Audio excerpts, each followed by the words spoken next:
Greetings and well met. This is take two. Too many errors with take one.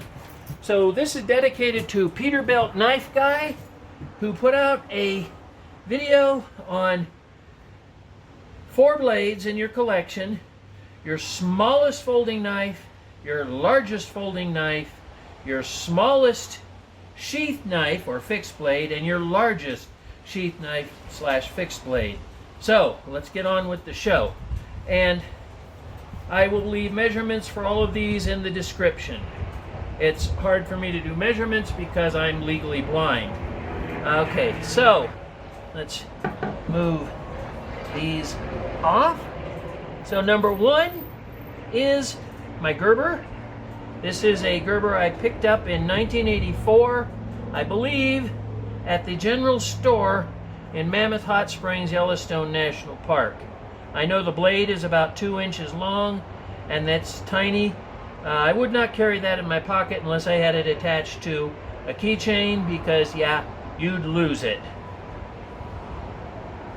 Next, what can you say? That's the Buck 110 Folding Hunter. Been around for a long time. Good knife, versatile, user-friendly. And it's old school. Wood, brass, steel. Well, stainless steel in this case, but it's Buck's 420 high carbon stainless steel with their special heat treat. Yes, I have carried it. I know people who consider it too heavy for an everyday carry knife, and I pity those people. That knife will outlast me unless I do something really stupid with it, like try to use it as a pry bar. Yeah, no. So that is my folding knives. Sheath knives. This is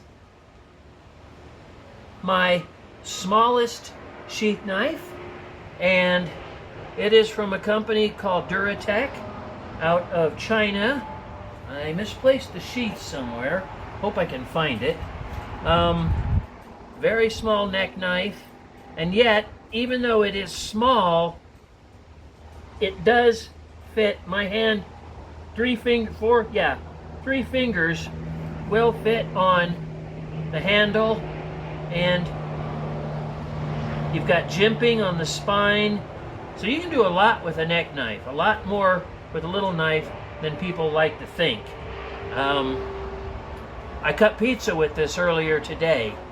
Now, my practical carry largest sheath blade, fixed blade, is this thing. This is called the Jungle Black. It is from Kukri House of Thamel. It was called the Black because it had black paint on the blade, partly. I didn't like it. I polished it off, and then I got a hold of some Birchwood Casey Super Blue, and I blued the blade and the guard. Oh, there's your little sheath. And it's got a lanyard hole, and on the handle I have applied some shrink fit grip tubing. This tubing is meant for fishing poles, so it does not get slippery when wet, and you've got the half guard. So this is an excellent chopping knife.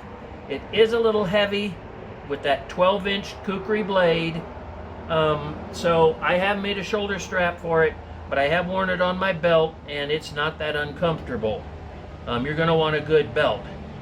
12-inch blade, I think I mentioned that. Really thick. I will, like I said, put a description in. I will put a link to this knife in the description. So if anybody wants to go check it out, they can. Now, I've got a couple of special mentions, and this is the first one. This is actually my biggest sheath knife. This is called the Kukri Cowboy. It is also from Kukri House Thamel out of Kathmandu, Nepal. This has a 15-inch blade, full flat tang. Oh, as does the Jungle Black, has a full flat tang. It's got the standard Kukri-esque swelling at the back, so that when you're chopping, your hand doesn't fly out of the way. or hand doesn't fly off the handle. And again, I put the shrink fit grip tubing on just to give myself some better grip when I'm using it. Now, it is 15 inches, the blade is 15 inches long, very heavy. No way I could carry this on a belt. So this goes on a shoulder strap that I have modified the sheath for. And if you look back a few videos to one called My 3 Kukris, you will get a better look at this. I do love it. This was my first Kukri, and I'm very happy with it. I've worn it to a lot of Scottish festivals back when I used to go wearing a kilt, and got a lot of good, interesting comments about it. Now, I have a second special mention, which is kind of silly, but it's a blade that I like, and that is this one. This is from Cold Steel. It is a sword, but it is called the Gross Messer, which means in German, big knife, or maybe large knife. But according to them, this is a knife, large knife. It was designed to be an inexpensive alternative for the everyday man to buy and carry. It was also easier to make because it's single-edged. Now, is it a knife? Yes. Is it a sword?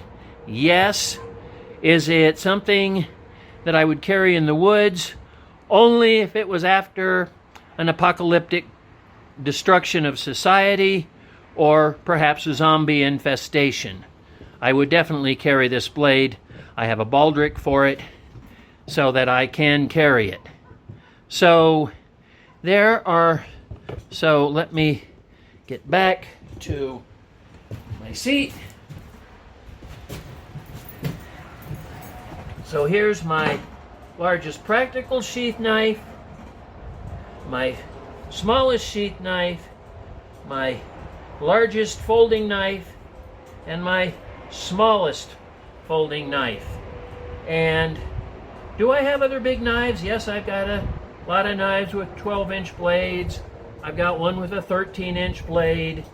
But for general use in the field, I prefer the Kukri because I know that this will chop and split wood without being damaged because of the 20 degrees Scandi grind that I put on it.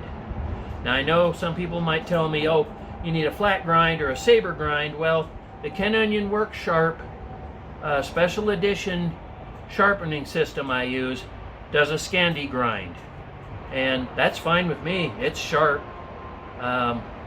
Maybe I'll do a demonstration video sometime in the near future. So that's it for now. Hope everybody's having a good June. It's almost over. Hope everybody has a safe 4th of July, and have a sharp, keep them sharp, keep your eyes on the horizon, and to borrow a phrase from another YouTuber's, have a knife day.